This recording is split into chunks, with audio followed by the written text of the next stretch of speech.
ఓం శ్రీ పరమాత్మనే నమః. అందరికీ నమస్కారం. ఈ రోజు శ్రీమద్ భగవద్గీతలోని పంచమోధ్యాయమైన కర్మ సన్యాస యోగంలోని 24వ శ్లోకము.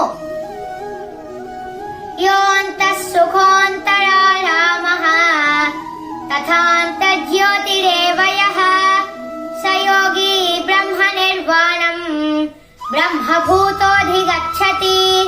భావం: శ్రీకృష్ణ భగవానుడు అర్జునుడితో ఇలా పలికెను: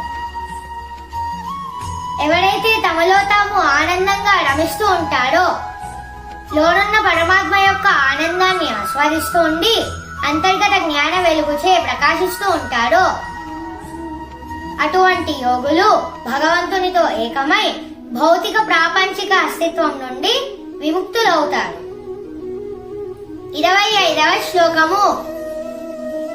లభంతే బ్రహ్మ నిర్వాణం ఋషయః క్షీణ కల్మషాః ఛిన్నద్వైధాయతాత్మానః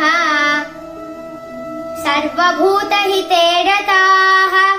భావం: శ్రీకృష్ణ భగవానుడు ఇంకా అర్జునుడితో ఇలా పలికెను: ఎవడి పాపములు నశించినవో, ఎవడి సందేహములన్నీ నిర్మూలింపబడినవో, ఎవడి మనస్సులు క్రమశిక్షణతో ఉన్నవో, ఎవడైతే సమస్త ప్రాణుల సంక్షేమం కోసం నిమగ్నమవుతాడో, అట్టి పవిత్రమైన వ్యక్తులు భౌతిక జగత్తు నుండి విముక్తి పొంది భగవంతుడిని పొందుతారు. 26వ శ్లోకము.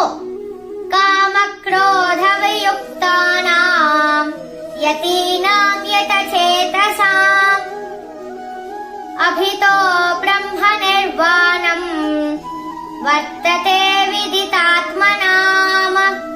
భావం: శ్రీకృష్ణ భగవానుడు ఇంకా అర్జునుడితో ఇలా పలికెను: నిరంతర ప్రయాస ద్వారా కామ క్రోధముల నుండి బయటపడినవాడు, మనస్సుని నిగ్రహించిన వాడు, ఆత్మజ్ఞానంలో ఉన్నటువంటి సన్యాసులకు ఇహపర లోకములలో భౌతిక అస్తిత్వం నుండి విముక్తి లభిస్తుంది. ఓం శ్రీ పరమాత్మనే నమః.